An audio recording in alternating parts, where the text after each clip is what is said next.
clock keeps ticking like a metronome, and my thoughts keep telling me to get me home, but my balls keep telling me to let me oh. Oh, just let me oh. That clock keeps ticking like a metronome, and my thoughts keep telling me to get me home, but my balls keep telling me to let me oh. So, since I haven't uploaded in ages, and that's because I've been having problems with my internet, I decided to do a game review. What game am I reviewing today? You guys may be thinking if it's Sonic 06, you're wrong. Sonic Unleashed, you're double wrong. I'll give you one more chance. Is it the Aliens vs. Predator 2 game? You're close but wrong. It's AVP 2010, also known as Aliens vs. Predator 2010 or Aliens vs. Predator 3. But did you know that this game was actually the 5th game in the AVP series? Yeah, the 5th game, so technically if this is called AVP 3 and it's the 5th game, I don't get it either. But, anyway, let's just start this review, shall we? As in the films, the Predator prefers to stalk its prey from the safety of treetops, and the gameplay reflects this. The player leaping from branch to branch automatically with the help of a focus jumping game mechanic. The Predator has different vision modes. The recognizable from the films being a thermal imaging scanner that detects targets by their body heat, but the player also has an alternate vision for spawning aliens. Each vision mode only allows for targeting a specific race. For example, the thermal vision makes human and predator targets obvious, while rendering aliens nearly invisible, making battles between 2 or all 3 species a tactical juggle to prioritize enemies based on their threat to the player. The game also incorporates a normal vision mode, which is comparable to typical human sight for gameplay reasons. Predator gameplay is more based on stealth and tactics than the average first-person shooter, or FPS game. The player has to be aware of aliens, which have the ability to see through a predator's cloak, whilst also taking care not to reveal themselves to Marines too early, as the humans' weaponry and numbers are more than a match for the Predator. The player is able to utilize vocal mimicry to lure out human prey and make them easier targets.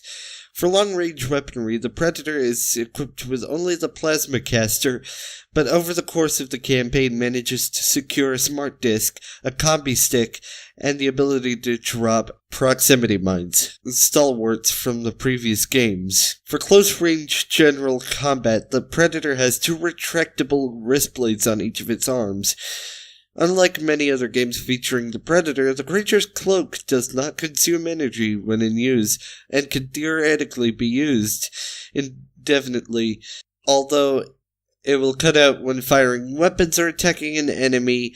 Energy is needed, however, to power the Predator's plasma caster and mines. It must be refilled from a recharge station scattered throughout the game's levels. When it is depleted, health is recharged through the use of health shards, which can also be scavenged in levels. Yeah, they're absolutely everywhere. Anywhere you'd look, you'd see a health sign, and I'd say go for it. You can only hold up to 3. The wrist blades allow for the Predator to perform what is called a trophy kill, a nod to the movies in which the Predators take trophies, usually skulls from their defeated enemies, to show their prowess in the hunt. OXM labeled the trophy kill mechanic so spectacularly violent that they believed it would be cut from the final game to avoid an adults-only rating in the United States, as it was several measures more graphic than any other recent games. The majority of the Predator's trophy kills revolve around dragging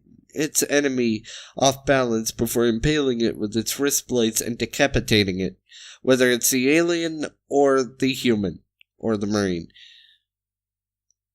So let's begin with the plot, shall we? Well, there are 3 plots.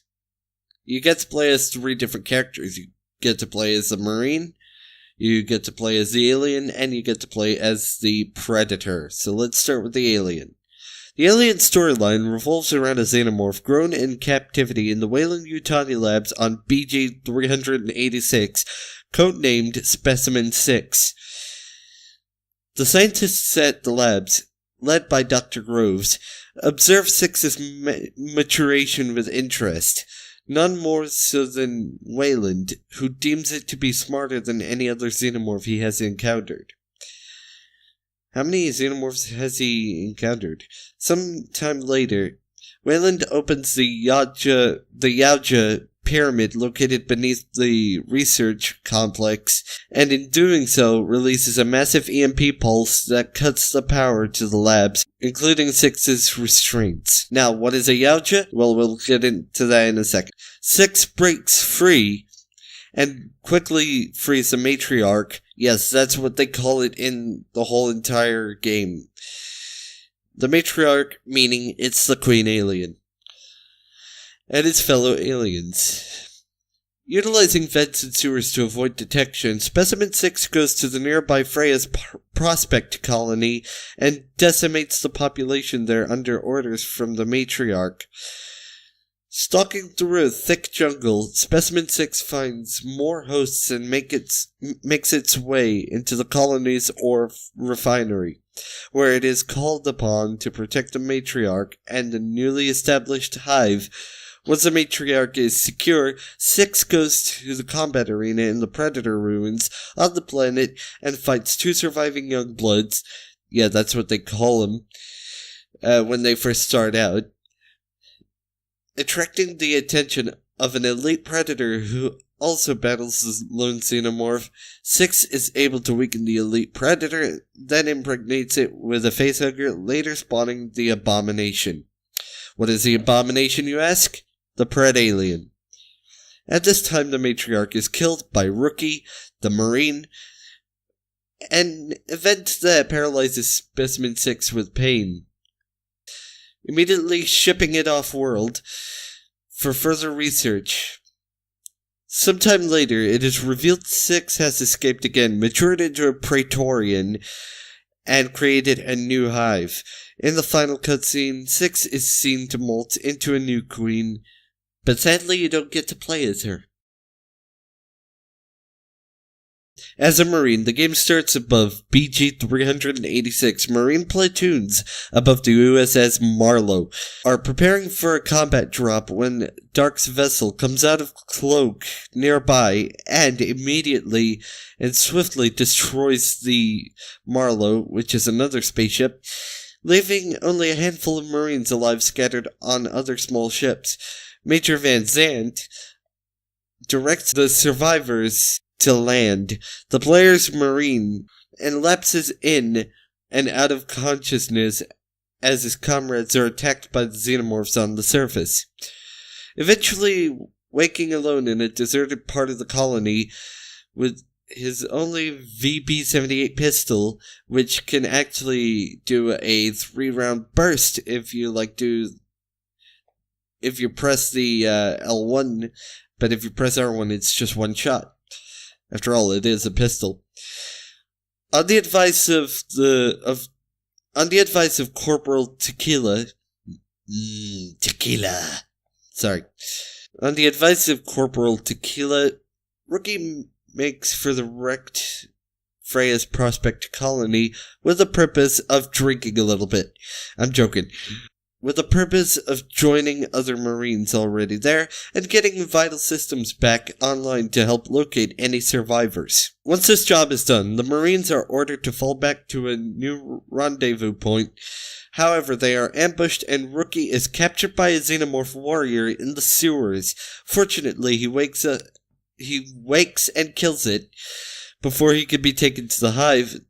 He then discovers from Tequila that Major Van Zandt has disappeared whilst leading an assault on the matriarch in the nearby refinery. By the time Rookie reaches Van Zandt, his squad has already been wiped out, and the Major himself has been impregnated with a chestburster. Rookie shoots him at his own insistence. Moving further into the newly established hive, encounters the matriarch. Yeah, that's what they call her in the majority of the game. Ultimately killing her in an explosion. Going through the jungle, Rookie is contacted by Tequila from the dropship, Typhoon. But the ship is brought down by a young blood predator before a rescue can be made, with Tequila out of contact and no way to leave the surface.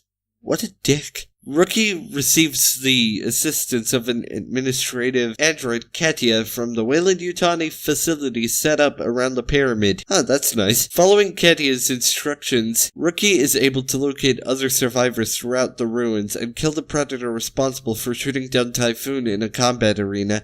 He locates Tequila, but she too has been impregnated with a chestburster.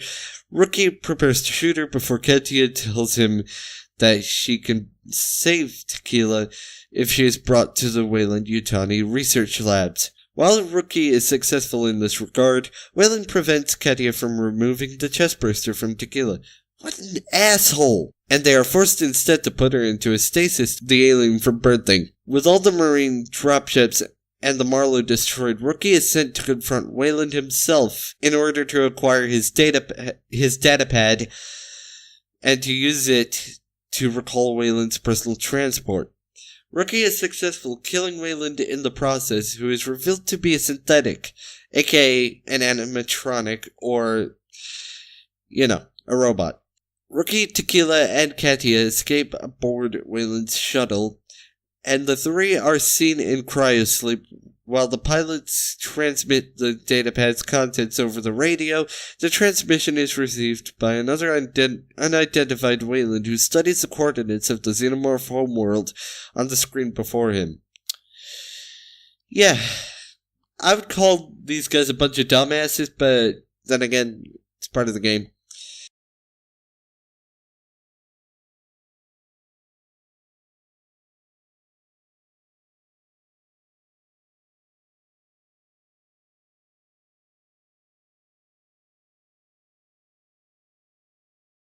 The Predator campaign begins with a young blood known as Dark in a jungle on an unknown planet, possibly Yaja Prime. Is that what it's called? Yaja Prime? That's an interesting name. Before the presence of his clan leader, Spartan, and several other elites, they show Dark the basics of fighting and hunting xenomorphs, using warriors as prey. After the young blood has slayed the warriors, he is promoted to the rank of elite. Dark is then sent to BG-386, or 386 as I called it a bunch of times, with Wolf and another elite to investigate a distress call sent by a party of young bloods there. By a party, they mean three.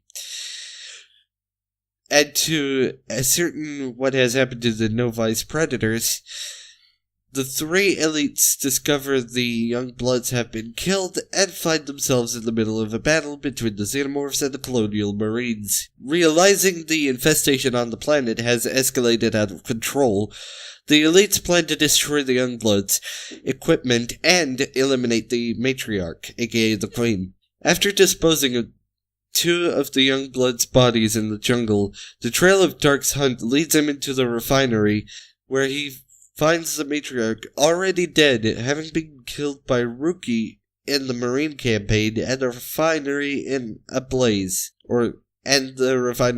ablaze, meaning it's on fire. Dark receives orders to search for one of the elites who arrived with him, who is found dead in the next chamber, his smart disk in hand. Dark collects the disk and escapes the refinery. He soon finds himself in an ancient predator ruins, where he collects an ancient predator biomask with xenomorph tracking sensors. Before he can leave, he is trapped in the combat arena and is forced to fight and kill a Praetorian. With a Praetorian dead, Dark heads to the Weyland-Yutani research labs, where he plans to kill Carl Bishop Weyland, the man behind the xenomorph outbreak on the planet. In the end, the hunt leads him to an ancestral pyramid where he is trapped by the abomination created by Specimen 6, which honor dictates he must kill. The two battle beneath the pyramid, and their conflict proceeds to bring down the already unstable structure. In the end, Dark is victorious, and with Wayland also dead, killed by Rookie. Actually, he's not actually dead, but okay. Dark leaves the planet aboard a Predator ship on a course to the Xenomorph homeworld. Well, that's a new opening for a new sequel. I hope the next AVP game comes out on the PS4. Then I would have a purpose to buy a PS4, but only when I have money. So, how does the gameplay go? Well, as the stories mentioned, you can play as 3 characters. You can play Specimen 6, Rookie, or Dark. Now, which one of them do I like to play as the most? Well, I like to play as Specimen 6 because I like to toy with my prey. Because I always end up sneaking above the people, and I'd be like, with the heavy attack, I'd be like, dunk! Poke ya. I also like playing as Dark because I like the whole thing about sneaking up on someone to surprise them. I don't mind playing the Marine campaign. It's just, he's annoying to play. He's like the annoying part of the game because aliens come after you constantly in numbers. And don't get me started on that one level in the Predator campaign or in Dark's campaign where he has to jump from platform to platform to platform to platform to activate this one switch at the very top before he gets the new mask that allows him to see the Xenomorphs in an alternate vision. But my favorite weapons with Dark has to be the smart disc. I could just fuck around with anybody with that. It'll kill him instantly, but at least I get to practice my aiming skills.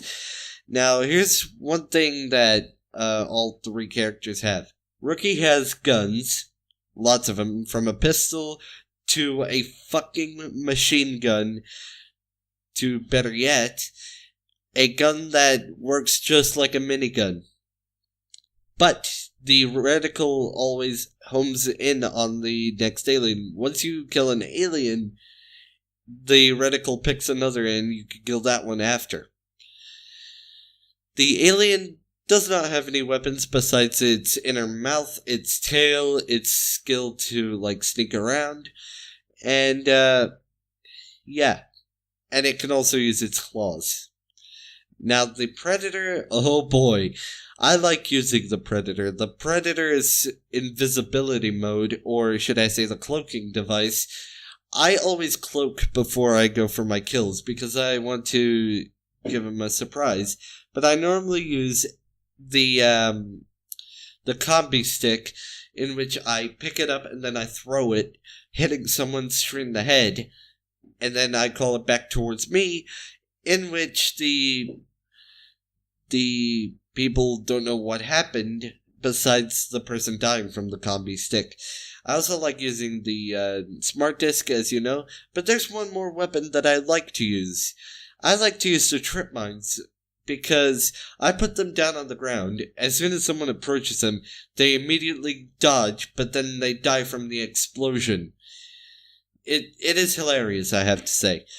And last but not least, let's not forget about the plasma caster, because if you shoot someone with a charged shot, that person will blow up into 1,000,000 pieces. I'm legit not kidding. It's really satisfying. I love it. Now, there are some parts of the game that I do not like, as a majority of the characters.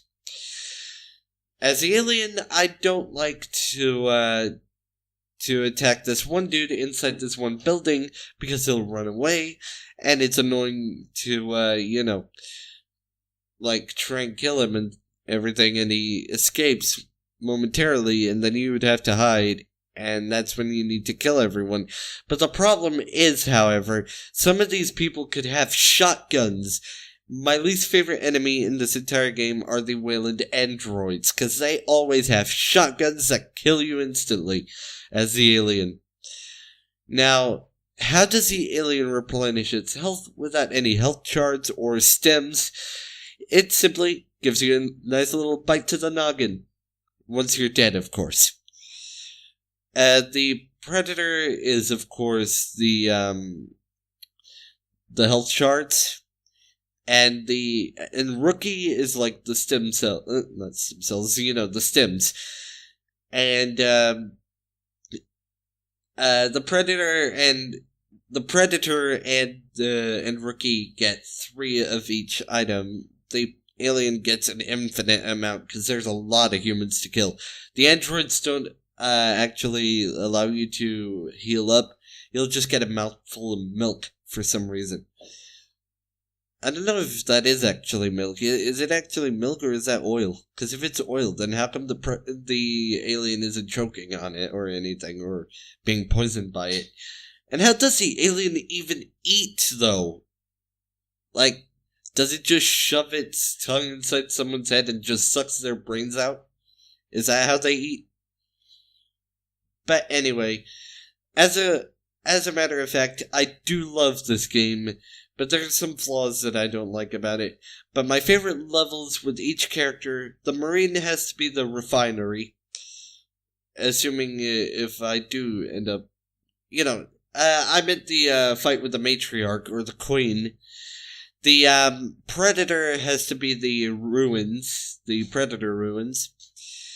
And with the alien, it has to be the battle arena, because I always have fun kicking the shit out of Dark with the alien and impregnating him. So, without further ado, here's my score.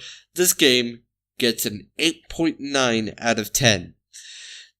The other 9.1 or 1.1 was because of all the flaws.